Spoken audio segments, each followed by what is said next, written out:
Alright guys, welcome back to the channel. Today I'm going to be going through how you too can achieve a painted finish that's as good or better than most factory finishes on your cabinets or woodworking projects in a small garage just like I can. So make sure you like and subscribe, stick around. There's going to be a number of videos in this series to take a look at, but if you stick around to the end, I'm going to show you how you can achieve this finish using a Fuji Q4 sprayer. This is a cabinet door I made a few months ago. I've got it down in the garage because I just got to move the hinges. They interfered with the sink, so I got to move the hinges on the back, but it's a good example of something I've made with this sprayer that I can show you. So I'm going to walk you through step by step how I do this, the equipment I use, and the materials I use for the spraying, because over the years I've found a lot of things that work and a lot of things that don't work too. So I'm going to show you the things that I found have worked. There may be other things that work too, but this is what works for me. So that's what we're going to go through. Stick around. Alright, so let me first walk you through the setup and the equipment I use to do the spraying. Obviously, you see here, I've got the Fuji Q4 Gold high volume, low pressure turbine as the heart of the system. There's a number of reasons I chose this. It's a little bit pricey, but if you're on the fence like I was when I bought this, I'll walk you through the rationale and why I chose it. So first, I used to spray with a little compressor and a spray gun that I picked up on the cheap or Harbor Freight. That got me through a couple of projects, but it had its limitations. The compressor just didn't have enough output to spray in the time I wanted. I really had to keep pausing, wait for the compressor to catch back up, and then spray again. It's almost like I had to pause for 10 seconds at the end of each motion, which really just wasn't ideal. It was also extremely noisy. Running a compressor in a garage, in a condominium, it bothers the neighbors, it wakes up my kids, it scares my dog. There's a number of reasons, just being neighborly, why running that thing at 8, 9, 10 o'clock at night when I get some chance to do a little bit of woodworking after the kids have gone to bed is really just not ideal. I thought about getting an airless sprayer, but there's a number of finishes that you just cannot spray in an airless sprayer. At the time I got it, I was spraying a shellac-based primer, which has obviously got alcohol in it, so you cannot run that. I can't stress enough, do not run that through a airless sprayer. You basically will be creating a flamethrower when you get anything flammable and you start blowing it through an airless sprayer. It just heats it up too much, and you run the risk of auto ignition if you're using a rig like that. So you really need the high volume sprayer to spray anything that is non-water based. So that's another good reason that I couldn't choose just an airless sprayer. You know, obviously you could get a number of different spray rigs and set up for that, but I've got a limited budget, limited space, and I just don't have the room for all that equipment. So this one rig, I can do all of that in there with a few choices on spray tips and settings and things like that. And I can really do all my projects all at once with the one setup. So let me show you how I've got this set up. First, what I do is I put this in, I actually put it in a different room. I put it in the playroom outside the garage, and then I run the hose through the cat door. It's quiet, but it's even quieter when you do that. You can really just have the garage door open, spray late at night, and the neighbors won't even hear it when you do that. So in order to make that easier, I've got a little remote control power supply with a little key fob type thing that I use to turn it on and off. That way I don't have to go back and forth between the room. I just can press the on, press the off, press the on there, and turn this thing on and off. I think I picked this up for about $15, I believe, off of Amazon. And it works great. It's got the power needed to run this thing. It's never tripped its circuit breaker or anything like that. So it's a really, really cheap investment and really saves you time and energy. So two, in order to spray the thicker products, you're going to need to invest in a couple of needle and cap sets. So to spray the latex-based primer, you really need a 1.8 millimeter needle and cap or higher. But with the right amount of thinning, I think the 1.8 works pretty good. It atomizes the primer very nicely. It gets you a nice finish, and you don't have to thin it too much to where it won't stick. I tried with a smaller cap before, thinking I could get away with just one cap, and you really just can't. It's you thin it so much that the primer doesn't stick anymore, and I really found out the hard way why not to do that.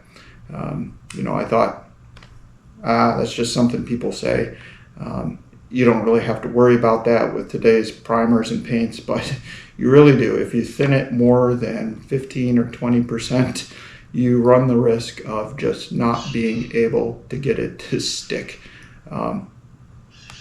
to wood, to plywood, to anything with a smooth finish on it. So make sure you invest in the proper cap set. The gun I use is the one that came with this sprayer. It's the T70 gravity fed with the pressure cap on it.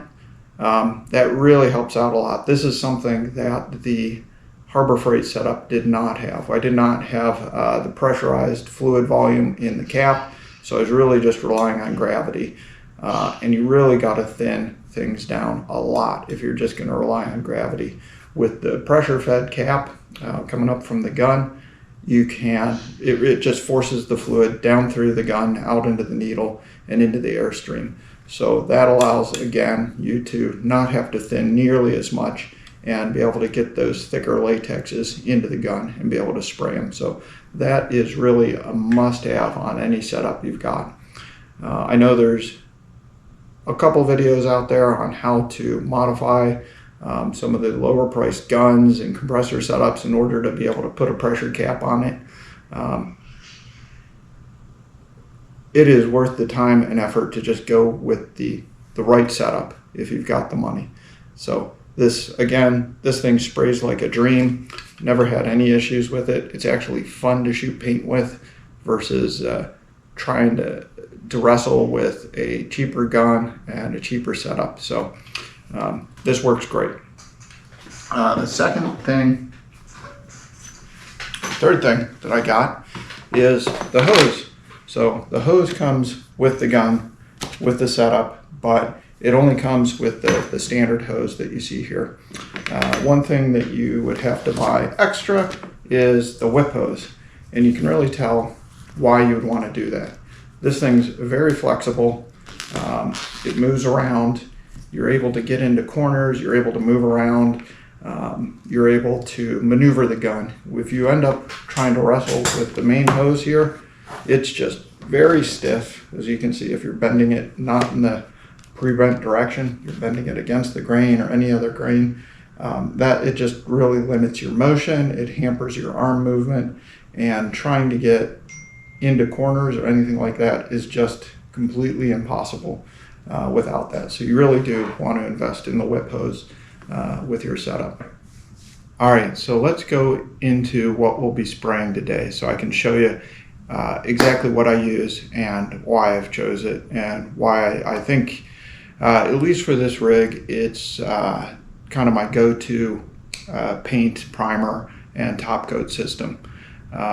It's what I use basically to coat that panel that I just showed you. It's given me a solid finish every time I've used it. I've never had any trouble with it. I've painted a lot of my kids' furniture with it, and it's held up great for a decade now. with no peeling, no real issue, and it's tough as nails as well. So it really holds up well to just not only daily wear and tear, but the wear and tear that you get when you've got a 5-year-old and a 6-year-old running around the house, kicking your cabinets and drawing with marker on every piece of furniture that you've got, using it for crayons and everything else. So it's not 100% bulletproof, but it allows you to wipe off crayon and marker and everyday messes without any issue. So first, the primer. So Zinsser Bullseye, what is this? Bullseye Zinsser primer, 1, 2, 3. So this is something that over the past couple of years I've really fallen in love with. It runs through the sprayer good. It works great. I used to spray the shellac-based primer from Zinsser.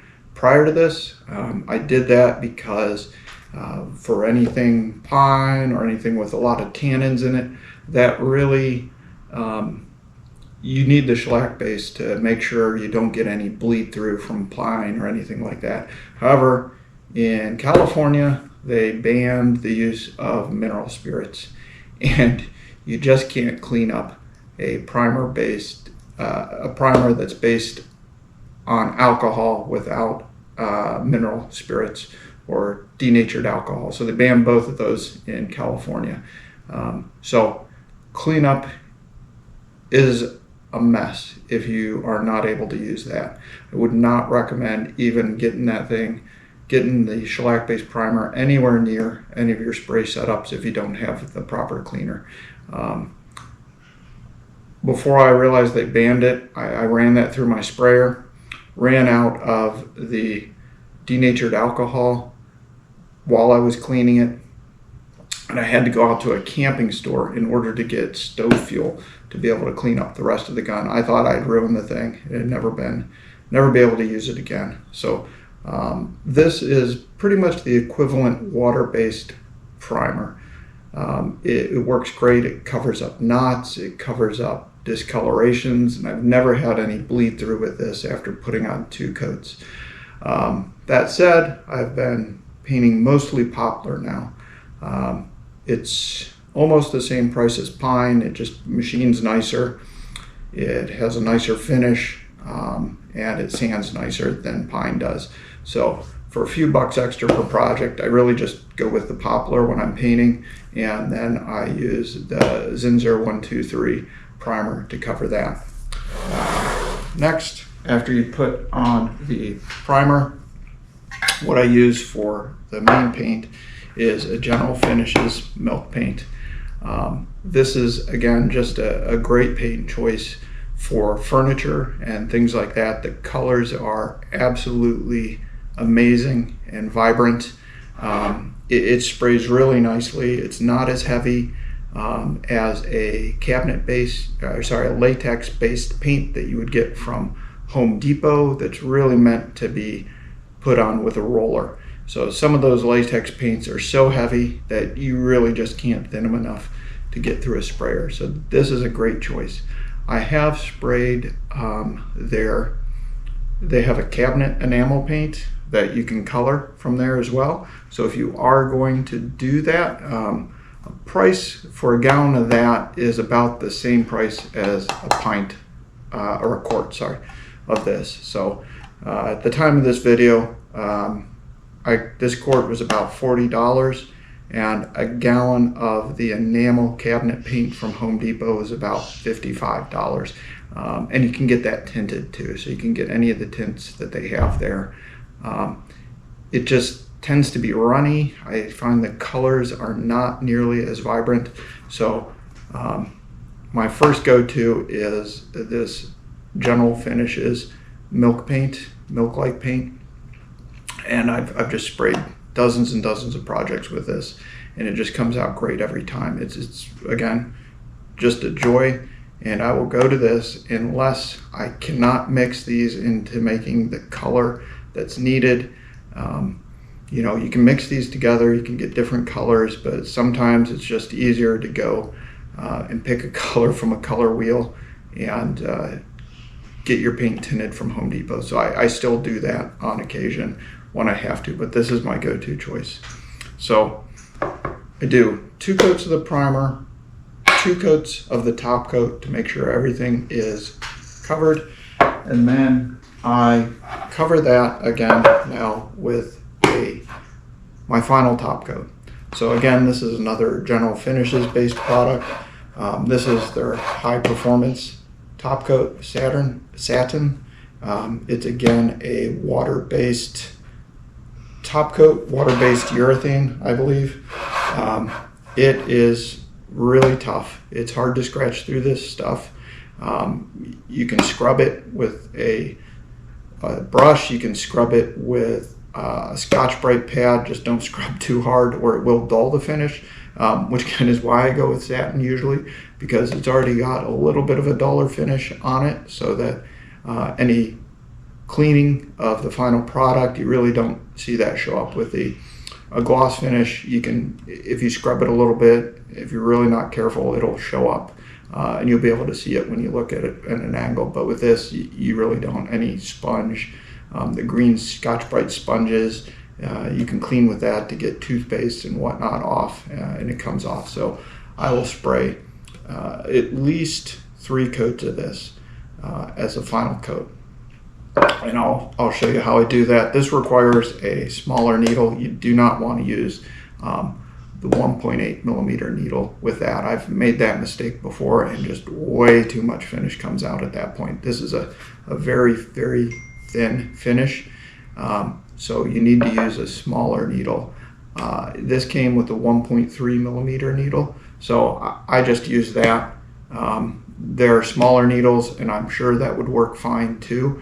And someday I may actually change to that when I get around to it. The only reason I haven't is I just forget on every project, and I end up just spraying with the needle that comes with it, and it worked fine. So I will show you how I do that. All right, so with all that said, let's get into what we're going to be painting today. I've got a couple of drawer fronts here that I've made up for the project I'm working on. These are made out of poplar with a 1/2 inch pre-finished plywood in between. I've got some small ones and I've got some larger ones for the bigger drawers. This is a drawer for a file cabinet size drawer. So we've machined the poplar, we've machined the panels in the front and got them all glued up. At that point, you need to finish these. You need to sand these with a 120 grit sandpaper. I sanded everything with 120 grit prior to gluing up. Make sure that you sand the plywood. That is another huge mistake I've made. This pre-finished plywood with the urethane coating on it, it's really smooth, it's really nice. It doesn't require a lot of prep work. It really saves you time and energy at the end, but you do have to scuff it up in order to get the primer to stick.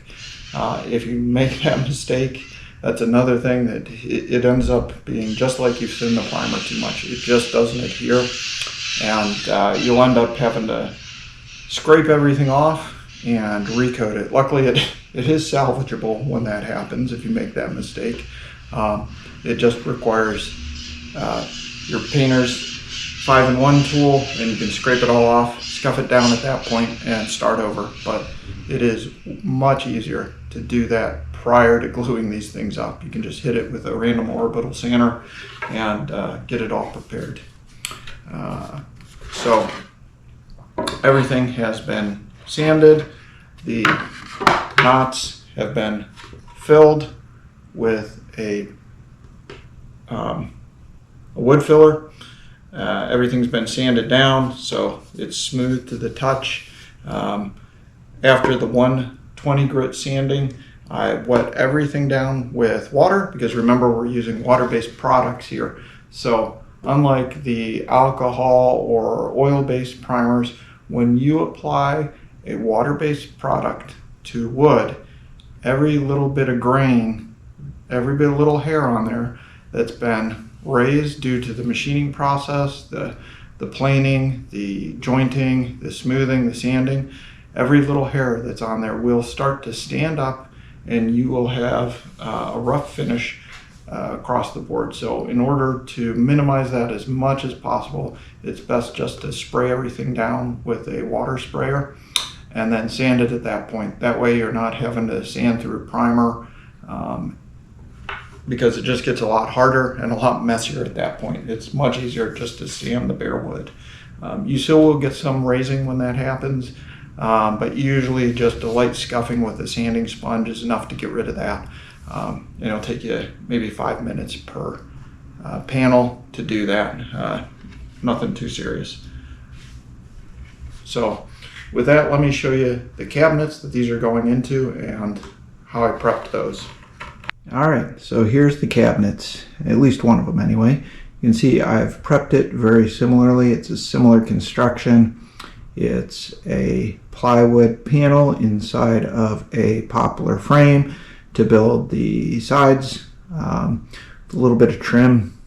I've prepped it the same way, glued it, nailed it, sanded everything beforehand, sanded it after the gluing and prepping, and got that ready to go. I've cleaned it all off with a tack cloth to make sure there's no dust. The face of the cabinet is very similar, just a simple face frame that the drawers will go into. You can see I don't have the runners installed because that's going to allow me to just paint and not really worry about where the overspray goes. That'll all be covered up when you put the drawer fronts on there. So a little bit of overspray interior to the cabinet is no big deal, and it just saves you a lot of prep work. There's going to be a tabletop that goes on top, so I've got them upside down here so I can spray the bottoms, I can get the legs, all the parts that you're going to see in one setup to make things easier. You can see I have got a little mover's dolly from Harbor Freight. I think I picked these up for about $5.49 with a coupon, and it's really easy just to set your cabinets on there. You can take them, spin everything, move it around, get it painted up, and then move it out of your way. What I usually do is to enable that, I'll stick a little piece of wood down underneath where you can see that there's one set of one support that's raised and the lower support, so you can stick a piece of wood right through there, and that gives you a little bit of lever in order to just grab that and move it around without having to touch the painted surfaces. So that makes everything nice and easy. Okay, so next I'll show you how I set up to be able to spray the door fronts. This is a really cheap, inexpensive way to set everything up, and it really minimizes the amount of cleaning that you have to do at the end. So you can see, if you're like me, you got a lot of things that get delivered to your household via Amazon. So I've got plenty of cardboard boxes laying around that I can break down and set up. I just took one of the larger ones, taped it into a triangle so it's got good support, and then set another piece of cardboard on top of that that'll probably tape down to give it a little bit more of a rigid support, and put a little Lazy Susan on top. I've put some paper on top of that to protect it, make it a little bit easier to clean up, but you really don't have to do that. Again, this is something I picked up from Amazon. I think it was 12 bucks maybe. It's just a little plastic Lazy Susan for painting. I think you get these for kids' art classes or something like that. And they're really great though, and really inexpensive to get something set up quickly to be able to paint. And you know, after a couple hundred paintings, you'll probably jam the bearings up, but you know, for 12 bucks, who cares? That's probably that's cheaper than all the paper towels, rags, and cups that you consume while painting anyway. So you got a couple of painter triangles on there, painter pyramids. I found the ones with multi-points on them are a little bit easier to get things set up. You can buy these in packs of 10 or 20, either from your big box stores or Amazon or wherever. So you get those, you can set your drawer front right on it, get it elevated. You're not worried about painting the back because it's going to get screwed to a box, go in the drawer. So I don't tape, I don't do anything. Your spray, when you spray that, will just naturally mist the back of it and you'll have a nice clean edge. You can just move it around any which way you want. Spray the sides. Usually I start with the sides. Then I go and I put a couple of lines across the front to make sure I get everything. And then you can simply just pick this up. You know, in real life I'd use two hands to do this to make sure I don't drop it. Move it over to a different area and set it down and let it dry. And then you can put your next one on there similarly and just go for it. So that's a huge time saver. And when you're all done, you just take these out and toss them in the trash can. Cleanup is as easy as that. So that is pretty much how I get things set up. I put some tarps up to protect the rest of the garage. I won't show you that. I'll do that and you'll see that on the other side of the time warp. So with that, let's get to spraying. Alright, so if you guys have liked this video, you're going to like the next one even better, because that's when we'll get into actually using the spray system, using the gun, using the Fuji Q4 high volume, low pressure sprayer, thinning and applying the primer, thinning and applying the milk-based paint from General Finishes, and then finally putting that last top coat layer on there to complete your project. So make sure you like, subscribe, and follow so that you can see all the videos in this series and see how it's done step by step. All right, thanks. Bye-bye.